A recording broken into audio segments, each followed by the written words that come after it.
Okay, I have been hearing about this video for, I don't know, almost a week now.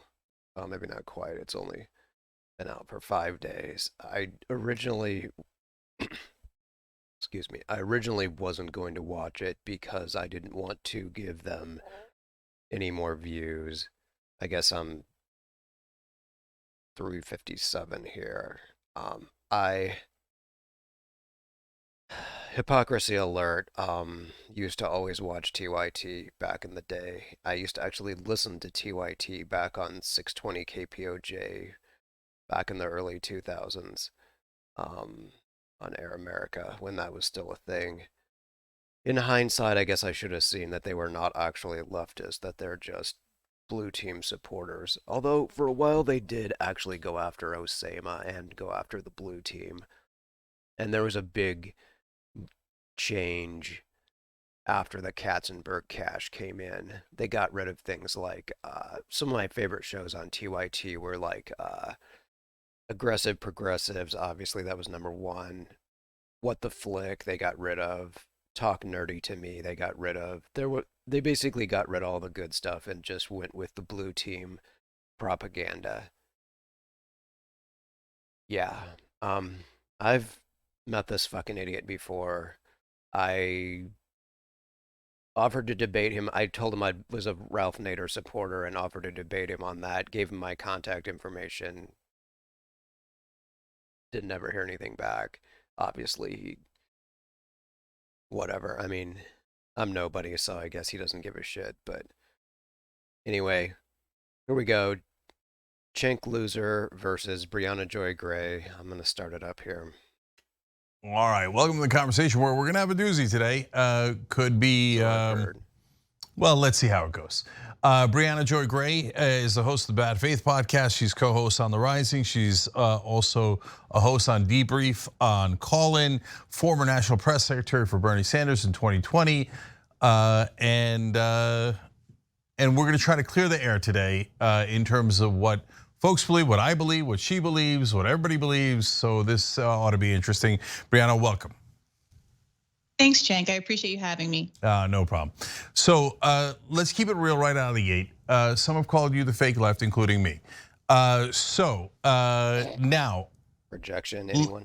I'll tell you why I called you that, and then you tell me why I'm wrong, okay? So it seemed that you had an alliance, which I don't know if you still have or not, and were like-minded with other fake leftists like Jimmy Dore, Glenn Greenwald, Tulsi Gabbard.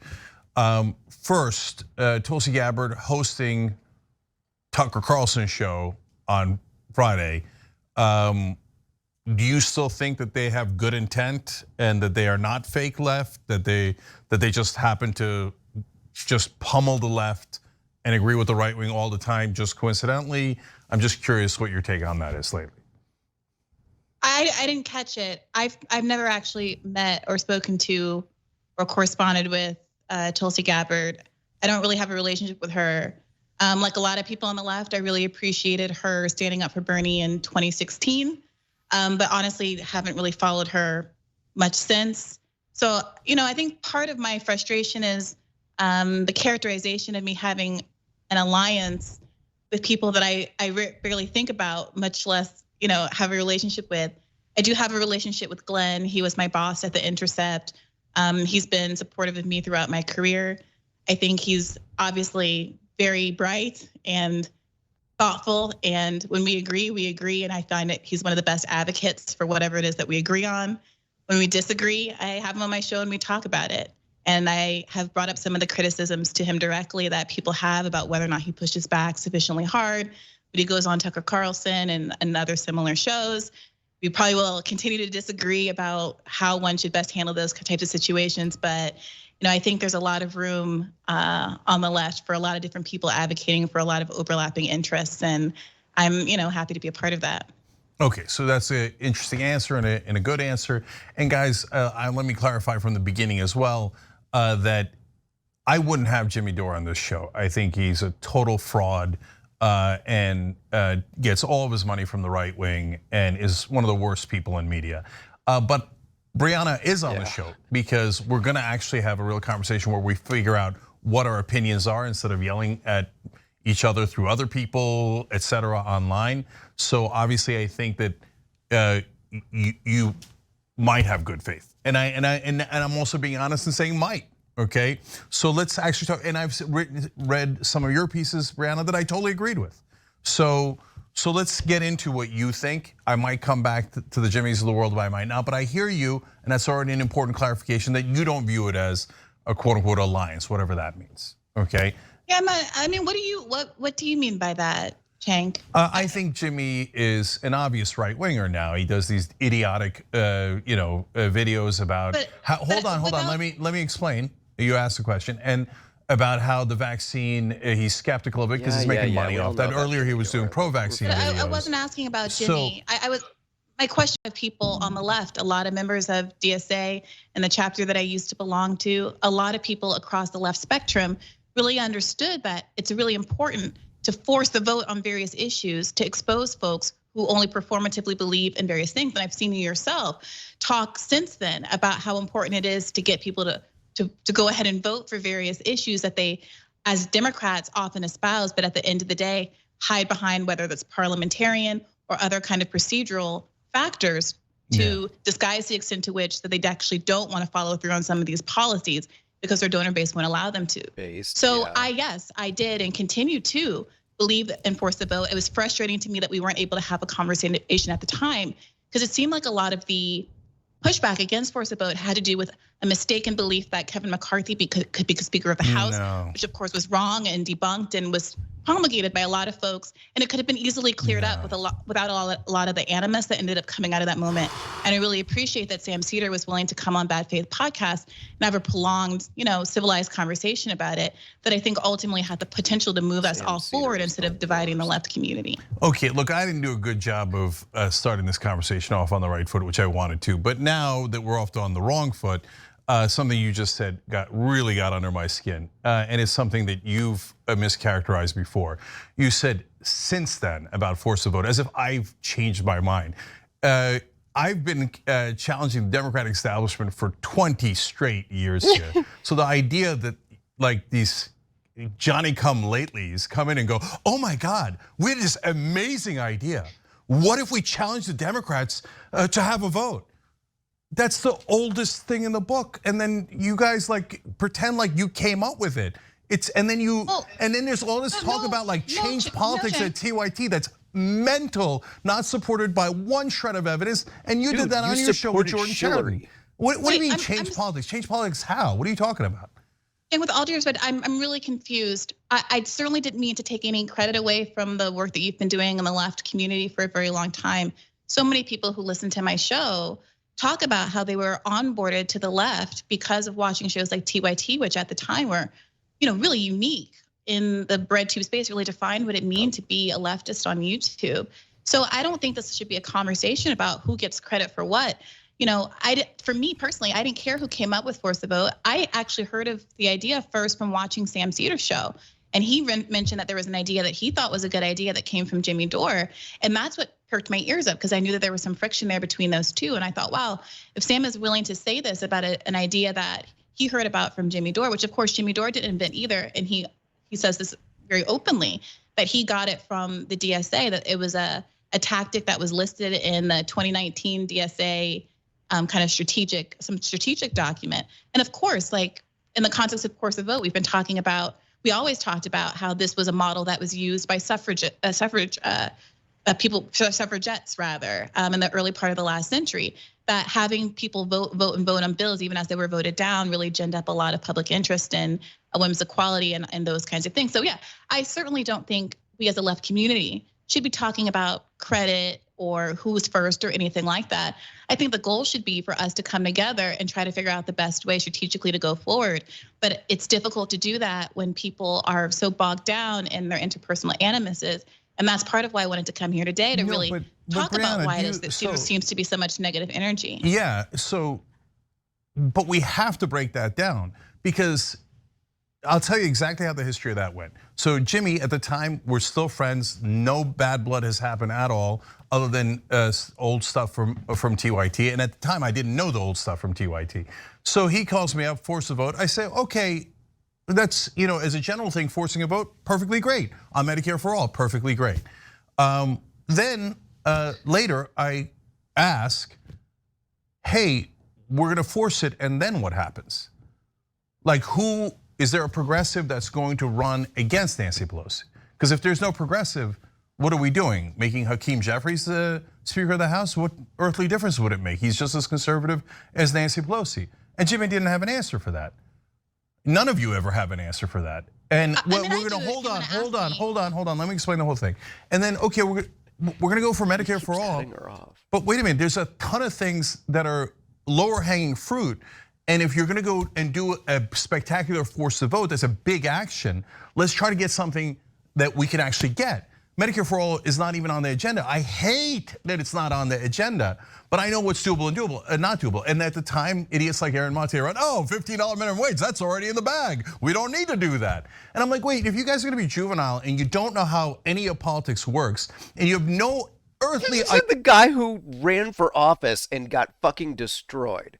Idea how in the world you're gonna get Medicare for all to pass, let alone things like $15 minimum wage, and you don't have an alternative to Pelosi, then why am I wasting my time? But I didn't say that publicly. I said in a very gentle way, I don't think this is a good strategy. Then Jimmy blows up and goes nuclear and attacks us viciously for no goddamn reason. So when he does that, don't come at me and say, hey, there's a personal animus issue here. Well, you're in that fight, your ally came in and nuked everyone. Everyone, Ryan Grimm, David Sirota, the best progressives in the country, he nukes them and he goes, what, what's with the personal animus? So I am not accusing you of having personal animus. I think it's an accurate description. You called Aaron Monte an idiot. You've had your feelings about Jimmy Dore out on the table.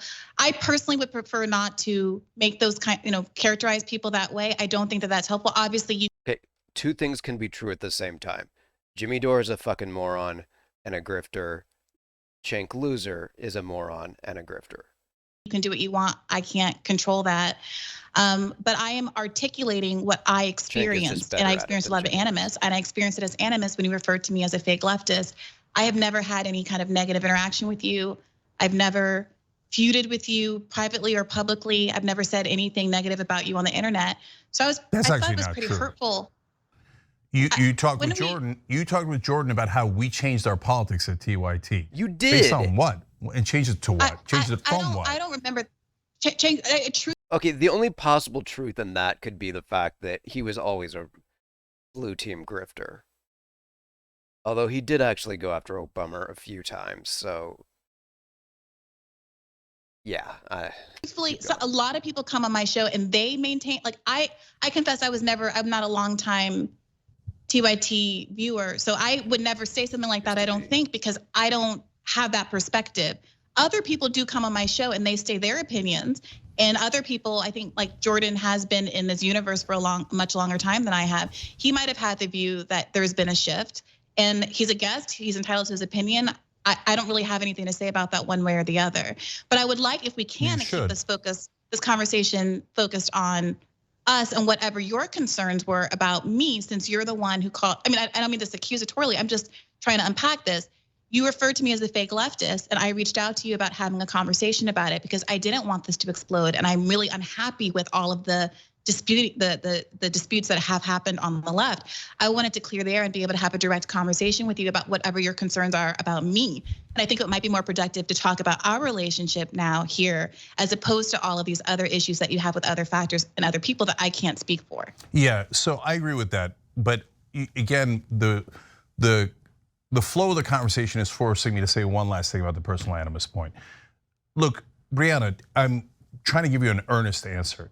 So when Jimmy said horrible things about how he sexually harassed Anna, but even if you put that aside, and I don't know why on God's green earth you would put that aside, and he then accused everyone of work getting funded, including us, by Nancy Pelosi and the CIA. When Sam Cedar and Jimmy Dore were both part of the network, Sam and Michael Brooks, who I love, would attack Jimmy all the time. And I told them, don't do that. You're bringing needless personal animus into this. We've got to stick together. We agree with the issues, don't make it personal. And I wouldn't even, and as much as I loved Michael, and now I honestly, looking back on it, regret it. I wouldn't have him on the show as long as he kept attacking Jimmy, because I didn't want the personal animus. So, and I give you that as an example of me regulating on that, and with guys that I love, Sam and Michael, right? Who's now, of course, passed away. Okay, so so I know for a fact, if Jimmy was saying, hey, Briahna Joy Gray is getting funded by Nancy Pelosi and might be working with the CIA, I'd say, Jimmy, you're massively out of bounds. And I'm not gonna work with you, and I'm not gonna be your ally in any goddamn thing as long as you keep saying these insane, lunatic things. So that is what led me to believe that you were aligned with fake leftists. So I'm answering the question you were asking. Just to be really clear, because I didn't insert myself into an argument that you No, you and Jimmy did. were You having. kept backing him over and over again. Wait, I'm sorry. Wait a minute.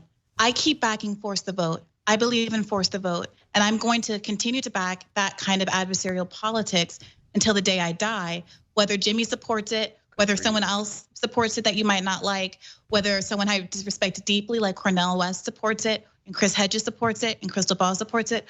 All of these people were supporting this idea. And what was frustrating to me was how unable people were to engage with it on its substance, in part because they were so caught up in the ad hominems with Jimmy. So again, I can't speak to any of the stuff that you just talked about. I don't know who's funded by who, that's none of my business. I choose to judge people about the content of their opinions on the policies that I care about. And so with respect to force the vote, I was frustrated with some of the backlash against David Sirota. I was also frustrated with David Sirota coming out of the gate a little timid on the issue, but I reached out to David Sirota. I talked to David Sirota on my show and his, and we worked it through, and I addressed all of the concerns he had about force the vote. And he ended up being one of the best advocates for force the vote and engaging, because we engaged and we were able to add to the idea and say, you know what, the part about the Medicare for all is a largely performative vote to get the issue discussed in the context of this pandemic.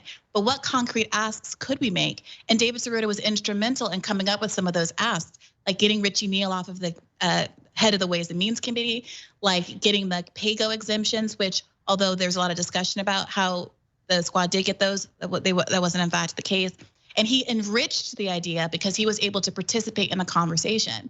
And I'm so grateful to him for that. And Ryan Grimm and I, despite having a lot of disagreement over this issue, were able to have a private conversation where we worked through our differences. He came on my show in bad faith. He was able to acknowledge some missteps that he had made about not pushing back in an interview that he had with Pramila Jayapal when she gave us an excuse for not doing force the vote. And remember, he's the only one who got an actual an interview with a squad member about this. And when he asked her why she didn't support force the vote, she said because Kevin McCarthy could be Speaker of the House.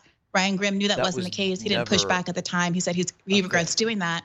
And we were able to make our apologies and move forward with our relationship. And I value Ryan deeply, again, as my former boss and someone from whom I've learned an enormous amount on the left. So I hope that a lot of people, including you and I, potentially maybe someday, I don't know, none of my business, you and Jimmy, people like Aaron, I think they all add to the left and are very valuable. No, they do and not add to the left. They don't. I'm sorry, Cenk, but when there's so many big dragons out there to slay, to spend all of this energy and have all of this anger worked up against people who care about Medicare for all, who care about a $15 minimum wage. No, they don't. Briahna, this is my and point to you. This is what I'm opinion. trying to get across, okay? So now those forces are spending 98% of their energy backing right-wing talking points, backing Tucker Carlson, backing Donald Trump, backing the Republican Party, never, ever, ever criticizing them, spending all their energy attacking Nina Turner and David Sirota and Ryan Grimm, the best progressives in the country, and the squad, the only people who are not taking corporate PAC money, the only people that are even trying a little bit.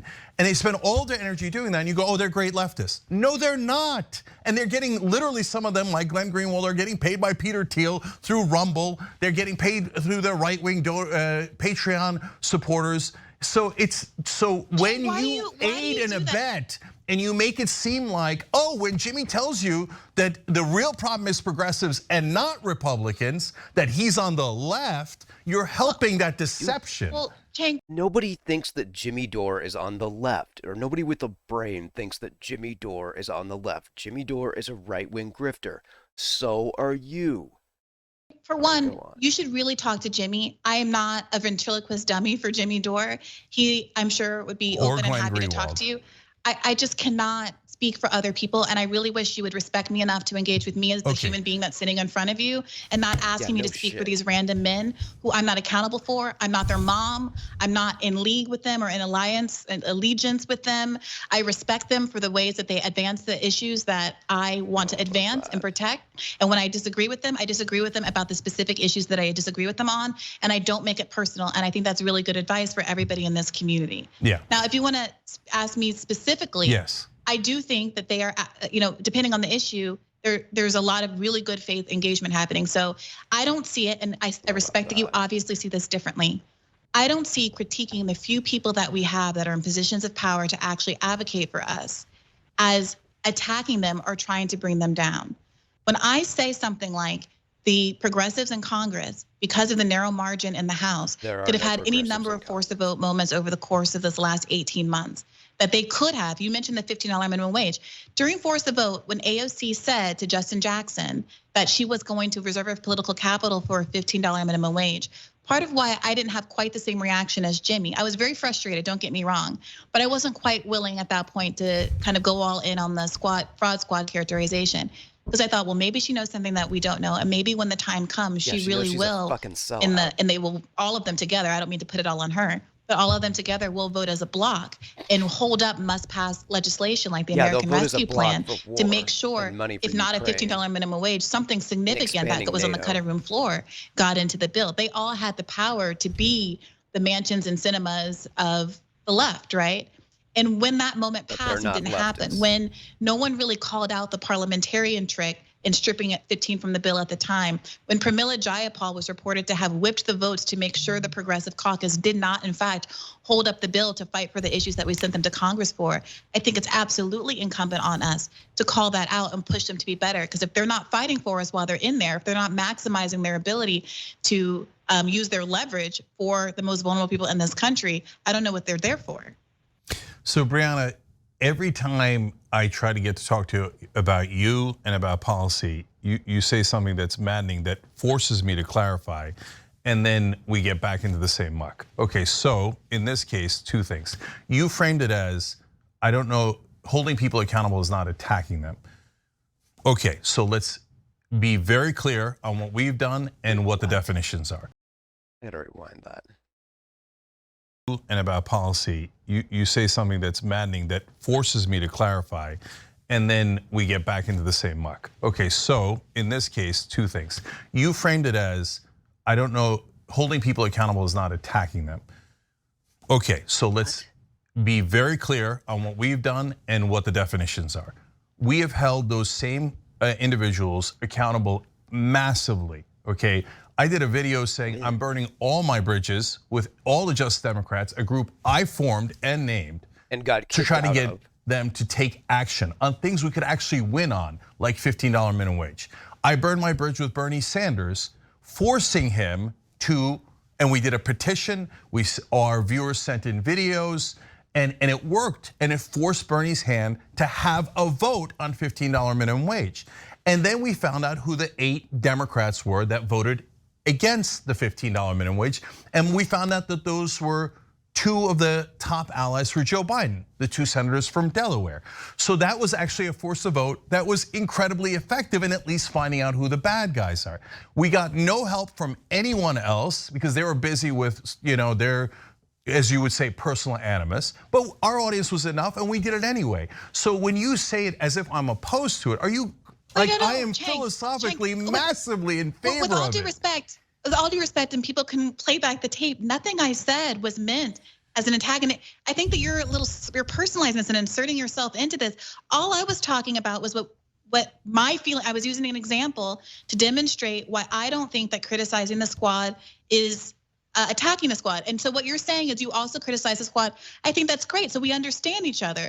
We understand, because we've both done it, that having a critique of leftists in Congress, even if they're the best that we've got, that critique is necessary to try to maximize and push them in the direction that we think as voters and as media figures they should go. So we're actually in agreement here, and I'm not really sure what the dispute is. Yeah, no, because you said, all right, forget what you said. You framed it as holding them accountable is attacking them. What I was trying to get to, and this sucks. No. Hold on. I was saying the opposite though, Cenk. I'm saying holding them accountable is not attacking them, and you agree with me. So yes. What's the problem? No, so the problem is because this is forcing me to delineate the difference. When Jimmy says in a speech, let's go to, hold on. Jimmy? No, I have to give you the distinction.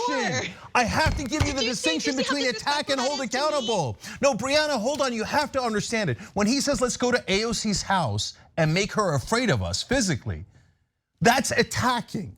Saying, hey, we need you to have this vote on $15 minimum wage because we actually think it can pass, and here's our strategy for it, is holding accountable. When Pramila Jayapal says, hey, let's decouple infrastructure build and build back better, we say, hey, no, that doesn't make any sense. You're going to lose build back better. That's holding accountable. So there were things that were out of bounds that were attacking. So I just want to be clear with the audience and with you. Holding accountable is, we agree, is definitely not attacking. There needs to be lines that you don't cross.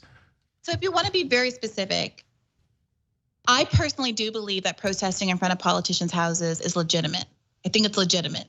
I think it's legitimate. But you don't say, let's go make her afraid of us by going to her house. Finish.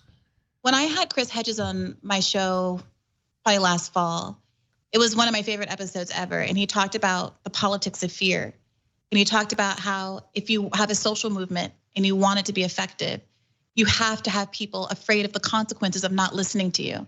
And I think that what we've seen over the course of the Biden administration, and even before, when we had the largest protest movement in American history, that was just plainly ignored and disregarded by the party that was supposed to be championing the interests of the people who were in the streets.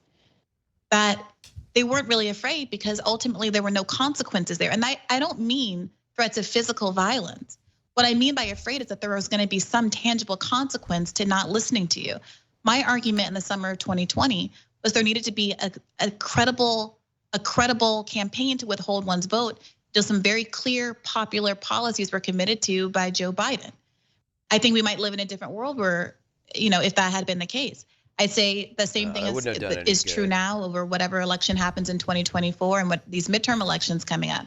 And I also think it means being willing to say Nancy Pelosi, who is the most powerful woman in Congress, person in Congress, probably the most powerful Democrat in the country, she doesn't get to be Speaker of the House if she doesn't turn over some things to the progressives. They had power to do that. And before she was in office, before she was elected, AOC said, there's no reason why Nancy Pelosi should be Speaker of the House. I wouldn't vote for Nancy to be Speaker of the House. And so something very concrete that could have happened. You say it doesn't matter if Hakeem Jeffries is Speaker. It matters to Nancy Pelosi. It matters to Nancy Pelosi. And demonstrating a willingness to actually put your money where your mouth is and deeply inconvenience the establishment of the Democratic Party is a much less performative action, I would argue, than asking Bernie Sanders to have an amendment to put a $15 minimum wage back in the bill, when we all know that taking it out of the bill was the real moment of tension point, right? Because putting it back in the bill takes 60 votes. Pulling it out only takes, voted on it in the bill takes 50 votes, which is why the parliamentarian is so crucial. David Cerruta has been talking about this because the exact same thing, as I'm sure you know, just happened with this latest inflation bill, where Bernie Sanders, again, the amendment king, is trying to get all of these things back in the bill, but Chuck Schumer stripping them out because the parliamentarian said so, instead of just forcing a vote with them in, despite what the parliamentarian says, turns a 50-vote issue into a 60-vote issue and provides cover for all of these Democrats to be able to say, yeah, sure, I want it back in the bill, without ever having any risk to their donor base that it's gonna happen. So why am I saying all this? I'm just wanted to really make it clear. I think we are broadly in agreement. People have different tactics. I understand that Jimmy's tone is not necessarily what I choose. It's not what you choose and it's not what you like. But I also respect that he channels a lot of the deep anger and resentment that so many people who are failing and being crushed by poverty, by medical debt, by cancer, by all kinds of ailments. Those people are looking at people like you and I, who are sitting here calmly at our desks talking about these things, in a way that can feel academic to people who are really suffering, and they see something in Jimmy. And if Jimmy is attracting a certain kind of audience and pulling certain people to the left who resonates with them, getting I pulled think to that's the a left good thing. at And if all. people don't like that, I think they can go other places. I He respect pulled his that we have a entire difference of audience to the opinion. right. He pulled his anyway. I can't bear to talk about these guys anymore. Glenn Greenwald kissing Tucker Carlson and Alex Jones' ass is not pulling anyone to the left. You should talk to him. Yeah, that I think liar. it would be a really fruitful conversation. That You're both fraud. welcome on bad faith. Okay. I had, my friend Nathan Robinson had similar concerns about Glenn, which I respected, and so I had them both on to talk about it on bad faith, and I'm it was not one of our interested best in their right-wing conversations. talking points. Okay, so let's go to our agreements. Okay, so let's be clear. So let's try to go through as many agreements as we can as quickly as we can. So, for example, you said, hey, the key moment is when Schumer takes it out of the bill. Totally agree. That's why we tried to put the $15 minimum wage pressure on before. And as I told all of our allies in Congress, they're lying. Democratic leadership is a bunch of liars. And when they tell you they're gonna do $15 minimum wage, I guarantee you it's a lie. And they didn't believe me. And so I tried to get them to take action before Schumer took it out of the bill, but we didn't succeed, and they didn't believe it. So let's first, obvious question. It looks like you and I agree completely. Democratic leadership totally full of crap, 100% conservative, totally in service of their donors, and you should never trust them. And progressives should have their heads examined if they do. Do we agree with that? That the progressives shouldn't trust the establishment Dems? Yes. Of course. Okay, of course, great, perfect. Okay, and that's a huge, important thing. We both agree to that. That's great. Okay, so holding the progressives accountable, totally agree. I think Jayapal has been an absolute disaster. I think they're crazy if they're going to have her as the head of the Congressional Progressive Caucus again. The minute she decoupled, we lost Build Back Better and everything that was in it. And so obviously we agree to that. Does that make sense? Yeah, and I appreciate it at the time. AOC was one of the few people ringing the alarm bell saying the decoupling is the end of it, and she was right. I wish there had been more progressives, and I wish more progressives would continue to call out Pramila Jayapal.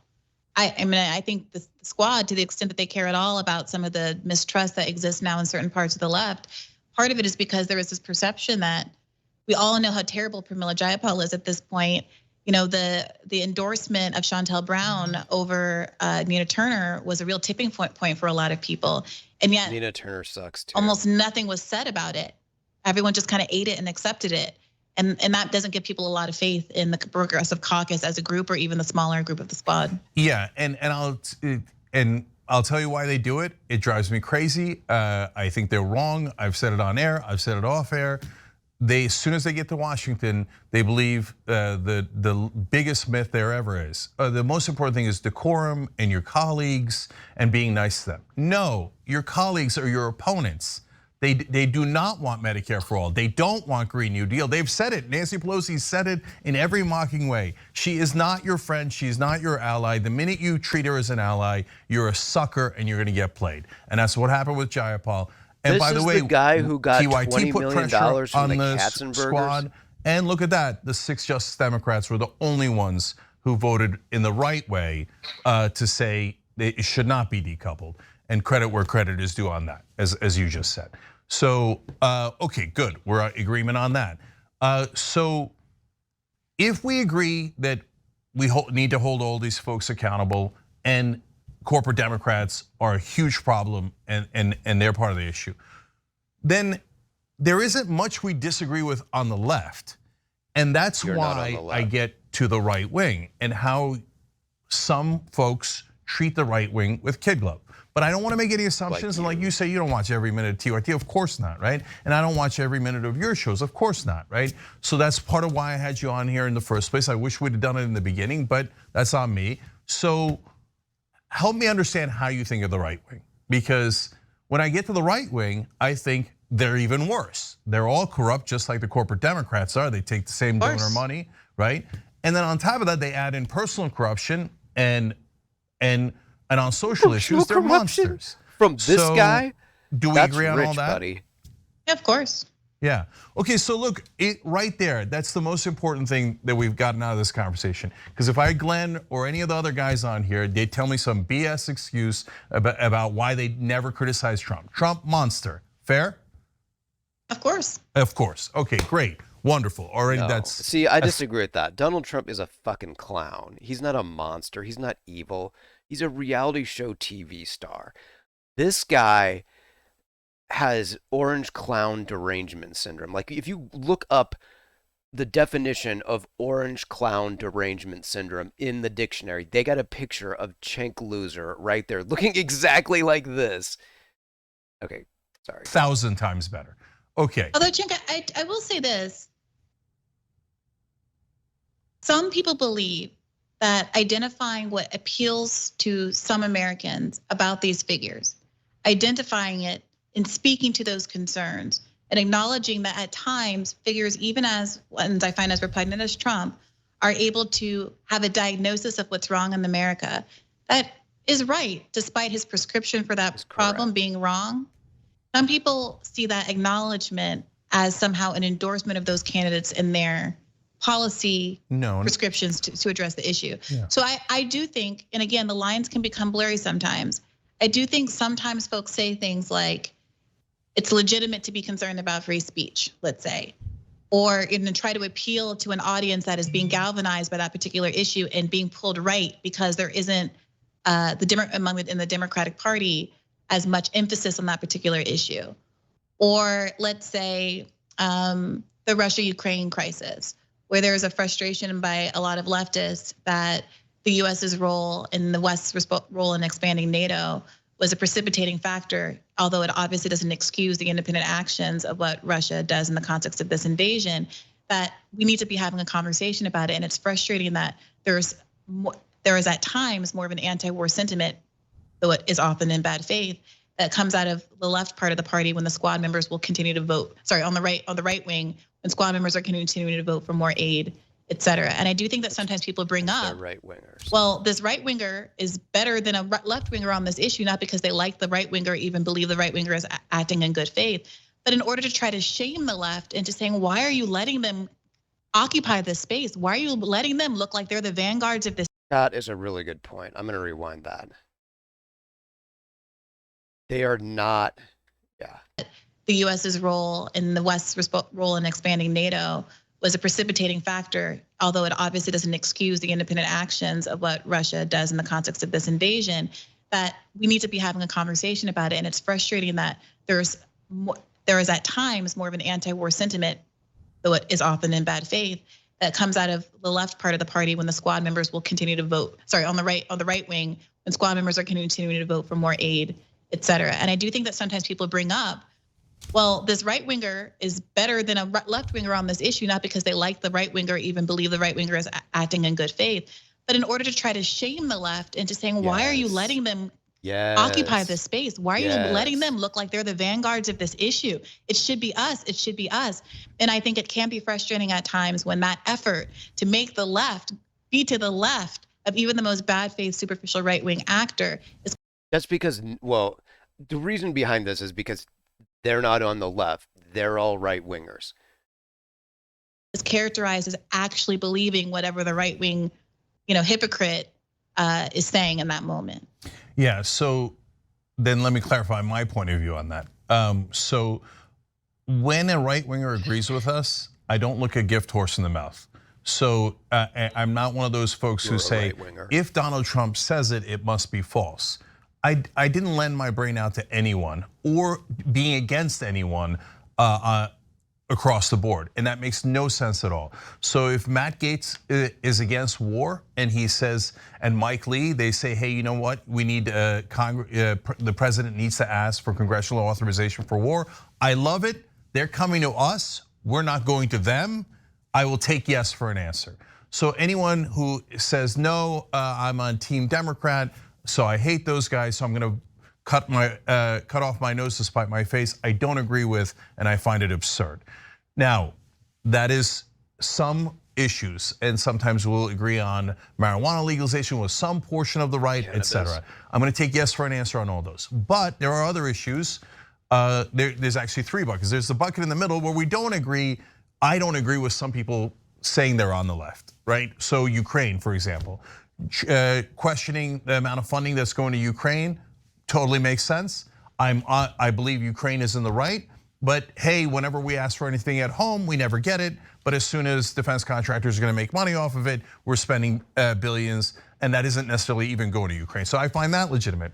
But then when you get the gray zones, and I hate to say it, the Jimmys saying, oh, the Ukrainians are terrorists for fighting back against the Russians. How dare they kill the Russian soldiers? They literally said it. Jimmy did a video about how the Ukrainian civilians were terrorists for firebombing the tanks that were coming to blow up their house. I think I maybe don't watch as much Jimmy Dore as you might, but I do listen to Aaron Mate and Katie Halper's show. I do hear him in that context. I do see clips from Gray Zone people and things like that. I had Max Blumenthal on the show, and my understanding is that there are these specific instances in which there's not reporting on the West about various skirmishes, about the presence, even if you think it's too minor to talk about, but the presence of Nazi and right-wing groups in the context of the. That's what I'm talking about, Briahna. You're validating insane right-wing talking points. So but wait a minute, Cenk. There's Nazis. There are legitimate issues with neo-Nazis in Ukraine. There's Nazis in Idaho. Should we attack Idaho? So, no, that's a Vladimir Putin talking point as a justification for attacking them. But for Cenk, I mean, there's a credibility issue here because if you mischaracterize other people's arguments, I think there's a legitimate reason to have a credibility issue. I've never seen Gray Zone not agree with Vladimir Putin. They are total and utter puppets for him. They're disgusting. They're totally liars. If you believe Gray Zone on any of those issues, you're out of your mind. Okay, so with all due respect, that's not constructive. And if you could, it's not constructive to agree with Vladimir Putin and right-wing hatchet men. That's what's not constructive, Briahna. That's why I get frustrated. Cenk, you just finished saying that just because somebody is a bad person, if they're right about something, I'm not going to disagree with it on principle. That's what you just finished saying about taking yes for an answer with some of these conservative right-wing extremists in the United States. I also think it can be true that Putin is a bad faith actor, that he invaded another country, that he's violated international law, all of those things. And also some of the reporting from organizations that apparently you don't have a lot of respect for, but which I do. People like Aaron Mate have been very clarifying in a lot of the international, politics and the history that precipitated these moments that have helped me to have a much clearer understanding of what's going on in the region. Now, do I agree with every single thing that some people in that kind of political cohort says? No. I also talk to people like my brother, who's an international relations expert, and he has a very different view of things. I consume all of this. I respect all of these people. I listen to them and I try to come to my own opinion. But what I don't do is try to do ad hominem attacks against people or impute bad faith to Briahna, you're not getting it. Now you see that's deceptive, okay? So we did long stories about how Aaron Mate and Gray Zone lied about the chemical attacks in Syria. So when you lie and you do it on purpose and you do it on behalf of an imperial government. Yes, it's not our own, but it's someone else with imperial ambitions who invades other countries and brutally kills their citizens. And you say, well, hey, at least it's not Americans doing imperialism and murdering these people. And I'm gonna pretend that the victims are actually the people who did it. You are aiding and abetting Russian propaganda. This guy, okay. Very simple people see the world in black and white. There's no gray, there's no nuance. This guy is just Putin bad, Ukraine good. Dude, they can both be bad. Two things can be true at the same time. Ukraine is a super corrupt, crappy place. Russia is a super corrupt, crappy place. They're both bad. This guy, they both do bad things. They both have good points.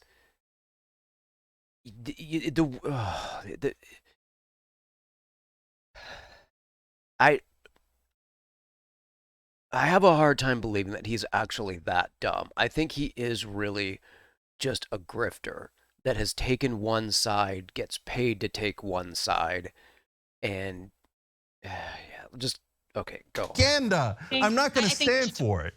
I think you should talk to Aaron about this. I know you won't, but I think you should. But I'm not going to sit here Aaron wrote an acclaimed, award-winning piece about the OPCW report. It's If you have a horse crap. substantive disagreement with his findings, you can have that substantive disagreement with him. But I really think it would be productive if so much of the time you spend here, Cenk, is you calling people names and having these kind of high-level ad hominem criticisms of them without engaging in the substance of what they've actually said. All right, let's talk about how you help the right disagree wing. with people. No, because It's fine you're, to disagree with Briahna, what you're doing is every time I say, hey, wait a minute, that helps the right wing. Dude, you know what you're doing? Every time she starts making a good point, you fucking talk over her. That's Point. That helps a bad guy like Trump, etc., or Putin in this case. You go, hey, you're being ad hominem. No, wait a minute. You're helping to deceive people when you make it seem like Nazis are a huge part of Ukraine and that the Jewish leader of Ukraine is working with Nazis. That's mental. I'm not going to call that 50-50. I'm not going to say, hey, maybe Aaron's great and maybe the Nazi propaganda he's doing to help Vladimir Putin. Hey, maybe. No, because it makes it look like it's 50-50 when it ain't 50-50. And when I get frustrated with that, you go, well, look, I'm super reasonable. It seems like you're doing personal animus here. Look, what you just did to me, what you've done to all of them, which is to completely mischaracterize what I just said. When I said the thing about the Azov battalion, I intentionally, and people can go and rewind and listen to my words because I just said them. I intentionally said it's a small part, it's not da-da-da. And then why mention it? It's a small part of America. Wait a minute, Cenk. You're doing no, but you're mentioning it so to muddy the waters. I can't tell. Maybe the Jewish leader's a Nazi. I can't tell. You're muddying the waters. Why are you mentioning? It's like saying, hey, you know what? I can't believe America's supporting Ukraine. America has these a small faction of Nazis in Idaho, Wyoming, and Montana. Maybe America's Nazis. I don't know. If you're interested in actually having a conversation, the argument is not that they exist and that makes the country good or bad or worth defending or not defending. The argument is, and we just had a report about this last week, that there is a lot of ambiguity about where the money is going. And the concern is arming these specific Nazis. In the same way that the United States, yes, we have Nazis and white supremacists. There is a robust conversation about whether or not there's a real problem with the number of white supremacists in our police force. That is absolutely a legitimate question to see. We had this conversation around 1-6. Is part of the reason why people were let into the Capitol because they had sympathetic people in the security team around the White House. That is absolutely a legitimate question to ask if our tax dollars, our weapons are going to people who don't have our interests at heart. That is the issue. And if you think the answer is no, fine, substantiate it, talk about it, engage with the issue and make your case. That's all Briahna, I'm saying. This is not my area of expertise.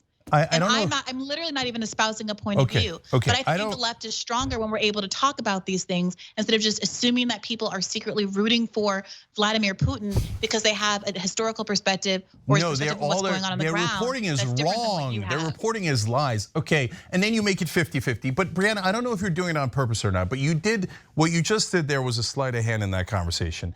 You started talking about how, oh, well, there's small faction Nazis, but I don't know, does the money go into Nazis? Maybe we don't send money to Ukraine. I'm worried about defense contractors just taking that money, and I'm worried. That's why I'm worried about the spending of the money. It's corporate pork, etc. Right? But maybe it's going to Nazis makes it seem like, hey, that's a 50-50 process. And then you hold on. Then you said, well, hey, I'm concerned about cops and being far right and Nazis here in America in January 6th, as if I'm not concerned about that. I'm also concerned about that. I don't know why why did you bring that into a conversation about our disagreement? You are seriously so oppositional. Every time I say something I believe, you interpret it as me saying you don't believe that. It's so weird. If I say my makeup brush is black, you're like, well, I also have a makeup brush. Dude, like, I'm not arguing with you. I'm trying so hard not to argue with you. Please stop trying to perceive every word out of my mouth as somehow a criticism of you or trying to undermine you. I'm sincerely trying to be here in the spirit of reparation. And it's okay. I don't necessarily feel from you right now that you have a desire to repair. It seems a little bit like point scoring, and that's, I don't know. It makes me a little sad. I don't see why there has to be this. Look, all right, Briahna, let's go to something you did recently as an example, okay? And so you talk, and I think it's a good example. So you talked about how when Marjorie Taylor Greene says defund the FBI, hey, maybe that's not such a bad point, okay? So now that's a good place where again, subtlety and nuance are gonna be really, really important, okay? So if I saw your segment where you were talking about, hey look, the FBI has this terrible history of oppressing the powerless in favor of the powerful. That's totally true. We totally agree, okay?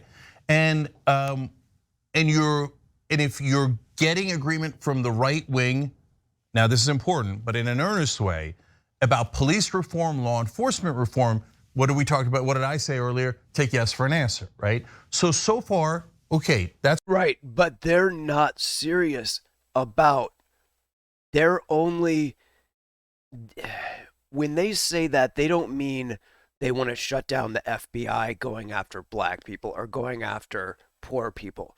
They only care about the FBI going after the orange clown. They're not, that's not a legitimate defund the FBI. You can't take that as on face value. That's good, agreed, right? But then I think it's incumbent to clarify, but the right wing doesn't actually mean it. It's not like you're gonna get Marjorie Taylor, hold on, let me finish and then you respond. It's not like you're gonna get Marjorie Taylor Greene to go, oh my God, you're so right. We should do police reform. These cops are being so abusive towards African Americans. No, what she's trying to say is if we get in charge, we're not gonna let them hold us accountable. We're gonna destroy rule of law by getting rid of anyone at the FBI who doesn't agree with us politically. Don't you see that? So if you watch my clip, the first sentence and also the last paragraph is all about exactly that. So yeah, I agree. Okay, great. But then, I'm gonna show a clip, a tweet of Marjorie Taylor Greene agreeing with you, and then I wanna get your reaction to it. So I'm not doing this without you. We didn't do it on the show and go ha or anything like that. And in fact, I'm genuinely curious what your reaction to it. So let's look at that. So here, in response to you saying Marjorie Taylor Greene is right about the FBI, she says our government has become an institution that protects and serves the elites while the people suffer under the American last ruling class. We must defund the FBI, dismantle the Department of Justice, and gut the agencies of political biases and persecutions. I believe in the people. Yeah, right. So what I see there, and I'm curious what you see, is her pretending that the right wing is populist and that they're doing this on behalf of the American people. When in reality, what she's saying is, if we get back in charge, there ain't gonna be no rule of law. We're gonna take out the Department of Justice, we're gonna take out the FBI, then they're gonna run roughshod. I do not agree to that at all. So I'm curious what your take on it is. I think it's pretty funny since like thousands of leftists, she also seems to have not watched the video because I doubt that she would retweet a video where she was called a broken clock who's only right twice a day and a bad faith actor. So I am a co-host at Rising, and Rising's audience is a much more conservative audience than what you have here at TYT or what I have at Bad Faith. And when you're speaking to people who are not there for you, Robbie's been on the show much longer than I have, and the audience is largely there for him. They're very libertarian in their bent. They are anti-establishment. They're frustrated with corporate parties, but they've definitely leaned right, especially on cultural issues. I find that I'm able to get more engagement with the video and more engagement with my points that I think are substantive. I spent most of my video talking about communism. Now the FBI has been an enemy of the left.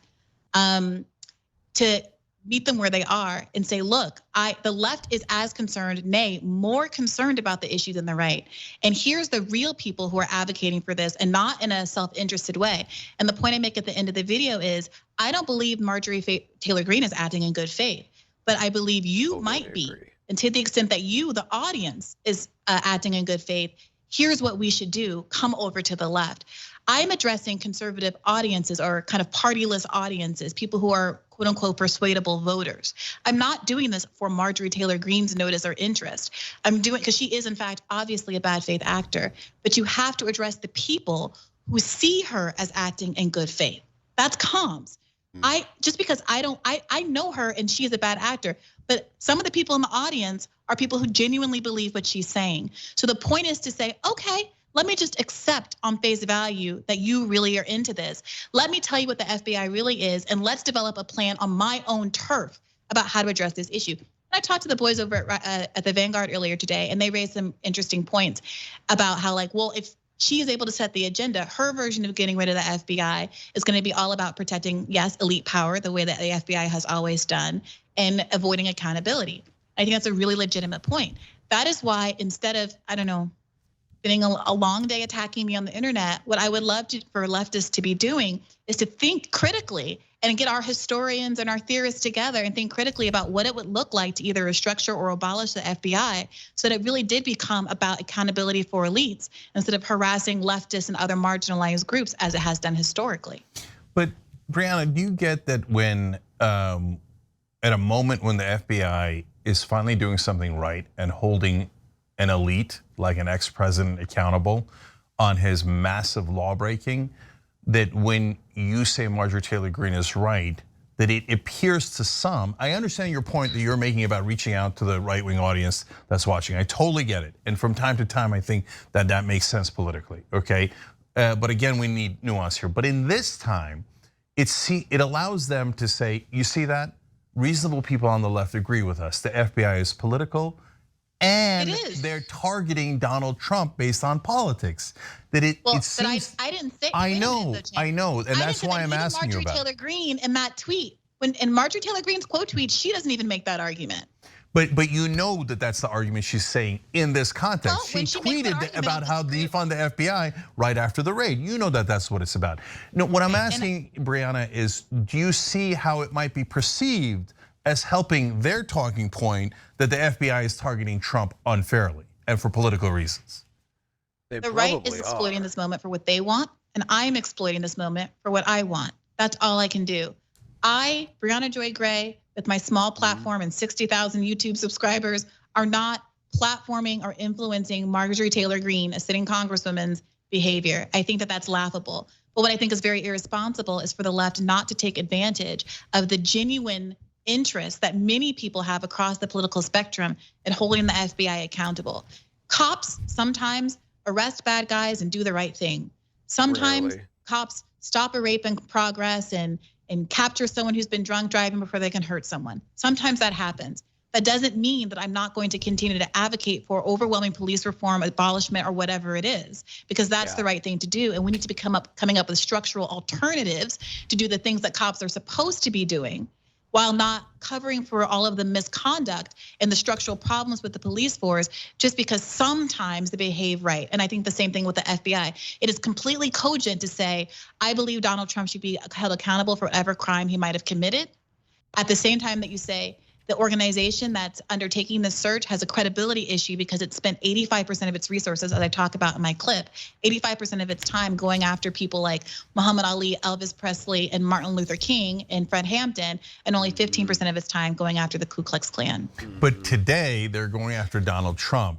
So then that gets to the issue of genuine, whether they're genuine or not. And I think this is. Of course they're not, and I said that many times in my radar.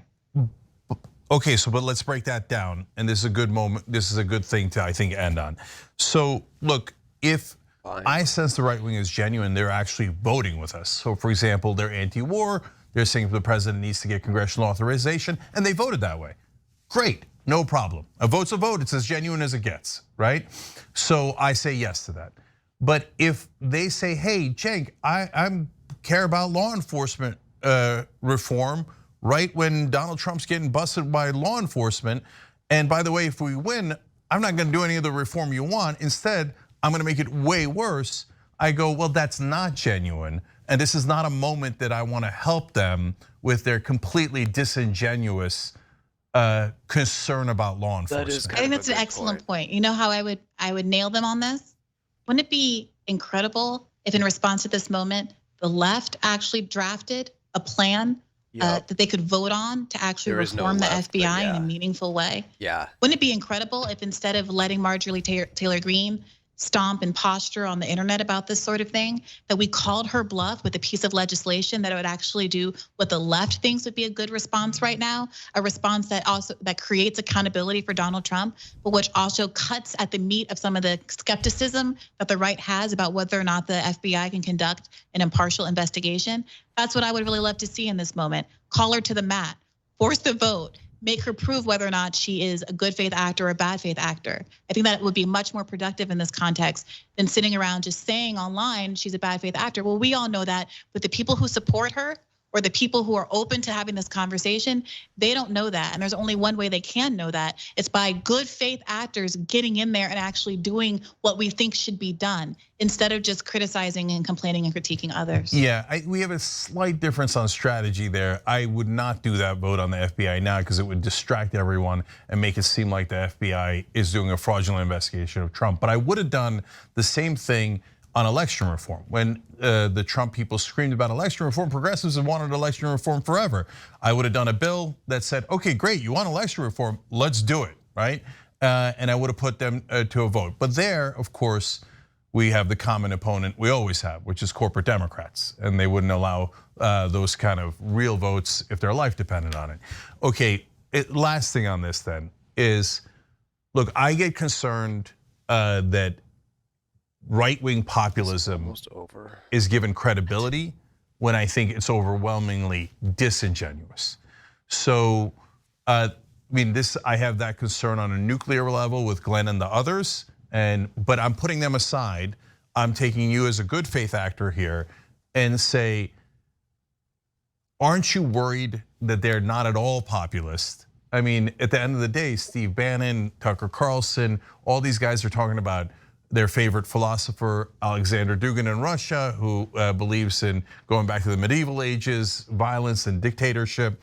Curtis Yarwin here in America, who believes in going to dictatorship and monarchies and ending democracy. That their populism isn't populism at all, and framing it that way is greatly counterproductive. Of course, and I'll say this again.